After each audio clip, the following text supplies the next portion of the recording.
So now let's add in potential GDP to see what kind of GDP gap we have.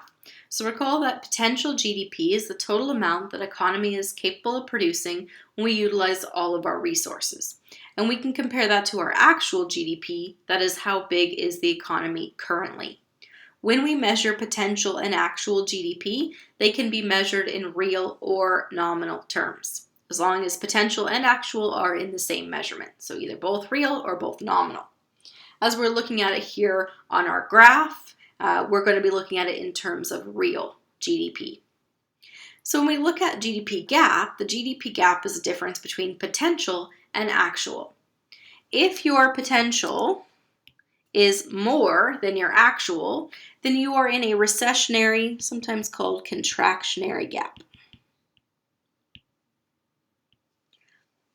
If your actual is more than your potential, then you're in an expansionary or inflationary gap. So really this is telling us about where we are in our business cycle. Is the economy expanding? Is the economy contracting? Okay. Once we know what type of gap we have, then we can use monetary and fiscal policy to close the gap. And we'll also look at supply-siders and how they would close the gap. So let's go back to our graphs.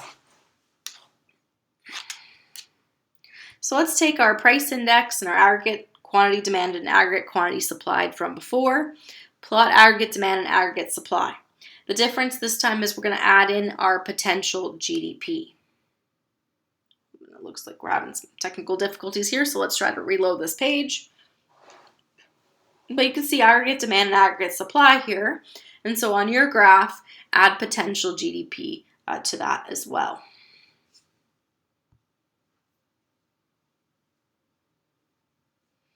All right, so let me just go back to that page.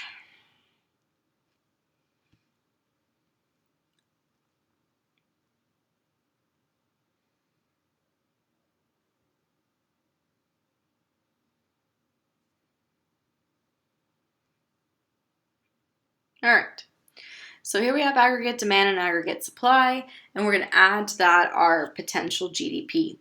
Well, if our potential GDP is 1025, some missed here, and we can label that potential GDP, or you can label it long run aggregate supply, and you'll notice that it goes right through the middle of that intersection between aggregate demand and aggregate supply. This is what we call full employment equilibrium. So recall, what does it mean to be at full employment? We are at full employment if there is no cyclical unemployment. And we're at full employment, we're saying that our unemployment rate is between 4 and 6.4%, which one depends on what country you're in and how you measure the unemployment rate. So if that potential GDP goes right through the middle of your equilibrium, you're at full employment equilibrium. So now what happens to that when there is a change in aggregate demand or aggregate supply? So let's look first at what if there is a change in wages? So what if wages fall? Okay. I think I have a graph here. Okay, so let's take our clean graph here. Let's add in that potential GDP.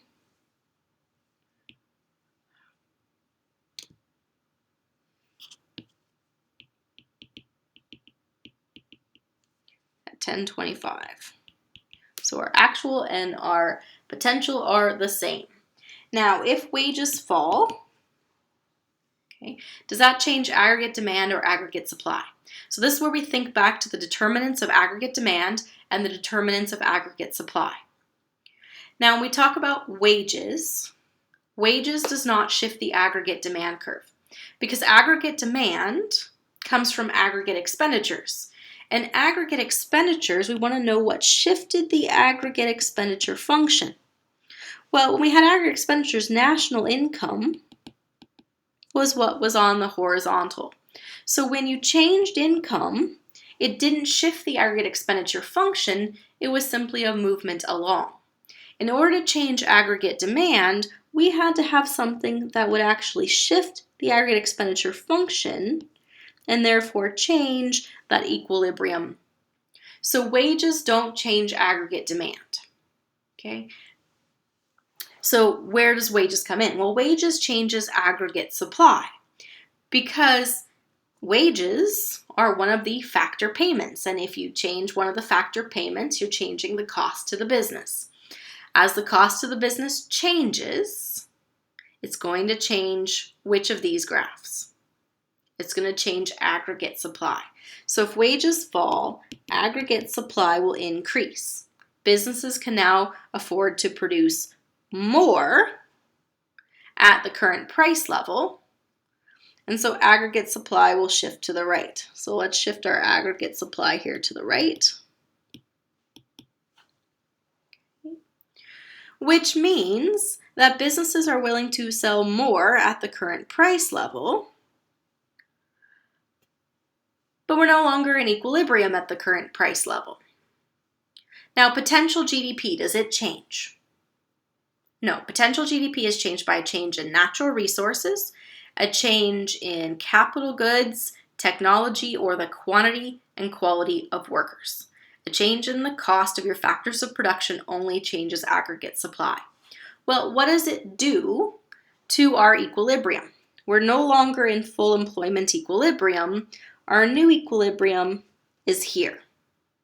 So at our new equilibrium, okay, so here's our price level before.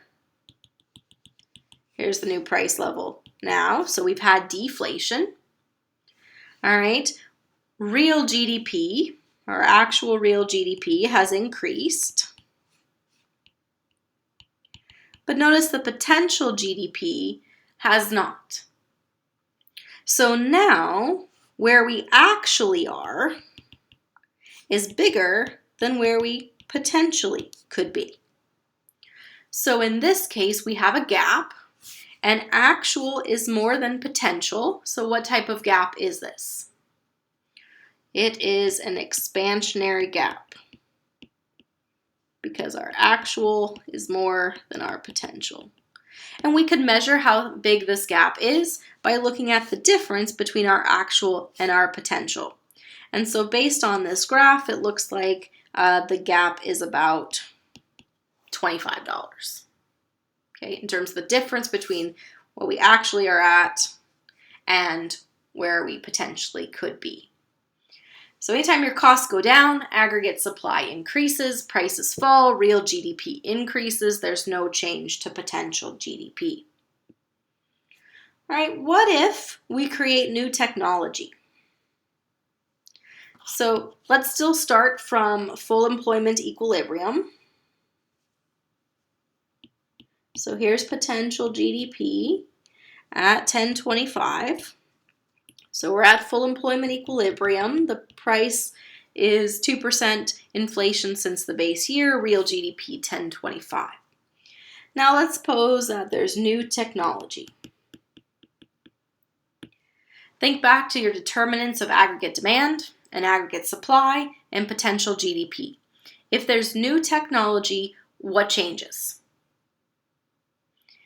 It changes aggregate supply and it changes potential GDP. So they're both going to increase and they're both going to increase the same amount. So let's shift them both over. So here's potential GDP. Here's our aggregate supply. Okay. So here we're just assuming a 50% increase. In an assignment, you might be given a different number, but you'll notice that both aggregate supply and potential both shifted over by the same amount. Okay. Now at a price of 102, we're no longer at equilibrium. Because even though aggregate supply and potential GDP intersect up here at price level of 102, that's not where aggregate demand is. So aggregate demand and aggregate supply actually intersect here. So what happens to our price level? Our price level goes down. Looks like we're about 100.75, let's say. And our real GDP increases. We're about 1055. But notice that potential, since it's moved, potential is now over here at 1075. So potential of 1075, our actual at 1055.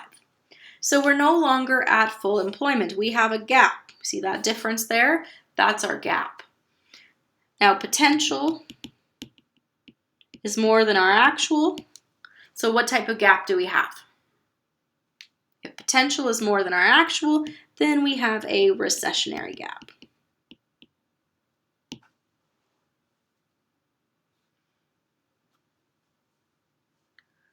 So technology increased both aggregate supply and potential GDP. If we start at full employment equilibrium here, we don't stay at full employment equilibrium. And that's because while potential and aggregate supply are increasing the equal amount, what we have is that we now have a greater quantity supplied than quantity demanded, which drives down the price. And at that lower price, businesses don't want to sell as much, so they move along the aggregate supply curve. And you'll notice that our equilibrium is at a real GDP less than our potential GDP.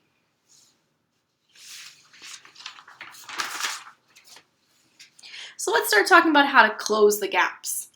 If you have a recessionary or expansionary gap, how do you get rid of it? So let's plot a graph. So same aggregate demand and aggregate supply, same price levels, but let's assume potential GDP is at 1040. And let's talk about how we would get rid of that gap. What could we do about it? All right, so here's our graph. And let's add our potential GDP of 1040.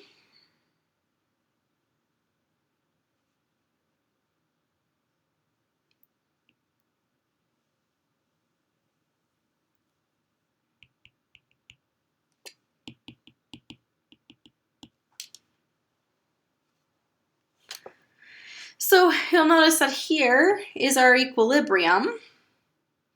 And here is our potential GDP. So actual is 1025 and potential is 1040. So we have a gap. How much is the gap? Well, potential is 1040 and actual is 1025, then our gap is 15. That's the difference between here and here. Now, what kind of gap do we have? Well, if the potential is more than the actual, then we have, so potential more than actual, then we have a recessionary gap. So now let's talk about how could we get rid of this gap. Now, how you choose to close the recessionary gap depends on whether you are taking a more Keynesian approach or a supply-sider approach. If you're taking a Keynesian approach, then remember the government is going to prime the pump. And the government primes the pump with fiscal policy. Fiscal policy consists of government spending and taxes. Now, if we want to close the recessionary gap, we need to be able to get back onto potential GDP. So how could we do this? Well, we could make aggregate demand increase. If we increase aggregate demand, then that'll put us back at full employment equilibrium. So how can we get aggregate demand to increase? Well, using fiscal policy, what could we do with government spending and taxes to increase aggregate demand? Well, we can make government spending go up and net taxes go down. Okay. So if you make government spending go up, then government is buying more goods and services. If you make taxes go down, then people get to keep more of their money as disposable income, so they can buy more stuff. And aggregate demand increases, and we close the gap. So the Keynesians are using fiscal policy to close the gap. Later in this semester, we're going to talk more about monetary policy and how monetary policy can be used to close the gaps. Monetary policy consists of interest rates and the money supply. Again, you're trying to get aggregate demand to increase. So what could you do with interest rates to make aggregate demand increase? Well, if interest rates go down, then businesses will borrow more money, households will borrow more money, and aggregate demand will increase. What could you do with the money supply? Well, if you print more money, there's more cash in circulation. People are going to buy more stuff. People will borrow money because when the money supply increases, interest rates fall, and aggregate demand will increase. So we could use fiscal policy, this is a Keynesian approach, to increase aggregate demand and get rid of the recessionary gap. We could use monetary policy, lower interest rates, increase the money supply. Again, that would increase aggregate demand and close the gap. Well, what if we were a supply sider? So let's just use a clean graph here. And let's add in our potential GDP. So same potential GDP of 1040. So still that recessionary gap. Still the gap is 15. Right? Because there's a difference between potential and actual. And so now I want to look at how would a supply sider close the gap? Well, supply siders, as the name indicates, focus on aggregate supply. So what could we do with aggregate supply to get us back on to potential GDP? Well, notice if we make aggregate supply increase, we can get back to full employment equilibrium. So now we got to figure out how can we make aggregate supply increase? Well, when we look at what shifts aggregate supply, there's cost to the business, there is technology, capital goods, quantity and quality of workers, natural resources. But if you change the quantity and quality of your workers or your natural resources or your technology or capital goods, the problem is that also shifts potential GDP. So the only thing you can change, because you can only change aggregate supply, we don't want to change the potential, we need to change the cost of our factors of production. So we need to come up with a way to make the cost to produce go down. So how could you lower the cost to the business? Well, when we talk about supply siders, this is the government making changes to get businesses to produce more to get us back to the potential. So what could we do? Well, we could reduce that red tape or bureaucracy, right? Less government regulations, that kind of thing. Then businesses, it costs them less to do business, they're more likely to expand. You could lower minimum wage. That's usually not the approach that's been taken just because it's really hard to convince people to accept a lower minimum wage. Usually, when we look at supply siders, it's about decreasing the regulations for the business or it's about decreasing business taxes. Because if you make the taxes go down, corporate taxes decrease, then businesses get to keep more of their money. And the idea here is that if you make their costs less, then they will spend it to make more goods and services and close the gap.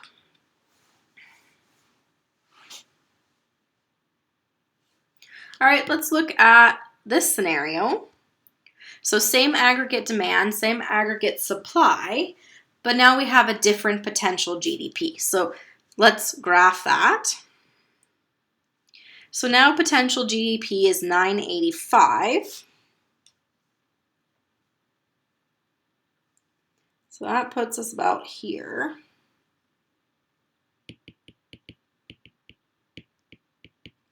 And we still have our same equilibrium that we had before where the price was 102 and our real GDP was 1025. So our potential is 985, our actual is 1025. So we are not at full employment equilibrium. We have a gap. So the question is, how much of a gap and what kind of gap? Well, if we look at the difference between potential of 985 and actual of 1025, potential minus actual is a negative 40. Anytime you come up with a gap that's negative, that's because your actual is more than your potential. And so what kind of gap do we have? Well, if the actual is more than the potential, we have an expansionary gap. And our expansionary gap is 40. Okay, so we are actually a bigger economy than if we fully utilized all of our land, labor, capital, and enterprise. Well, how is this possible?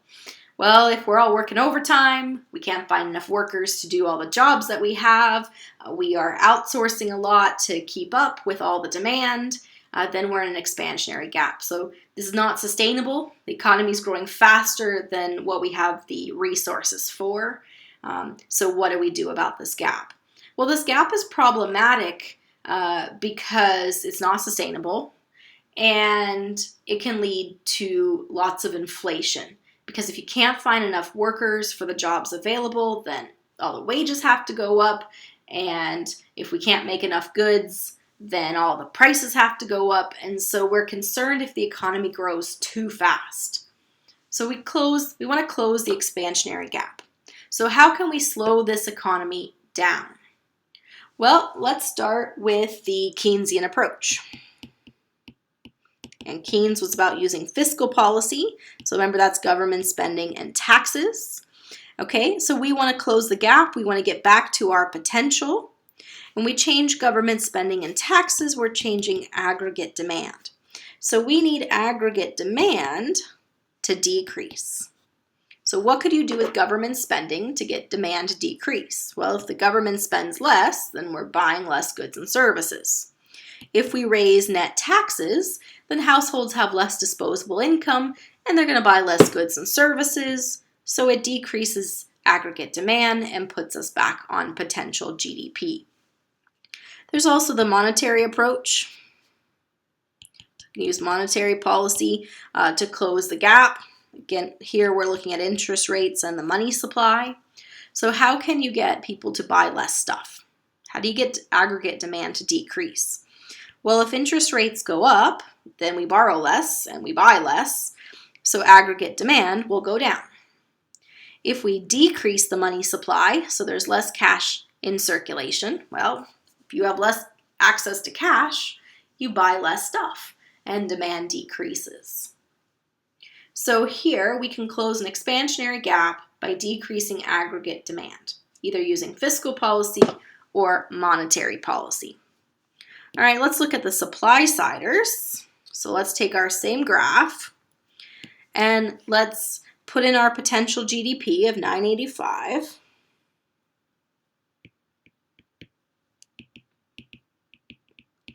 And we have our gap here because here's our equilibrium at 1025. And here's our potential at 985. So we have this gap. And we determined that gap was a expansionary gap, and it was a gap of 40. So now we need to figure out how do we close that gap?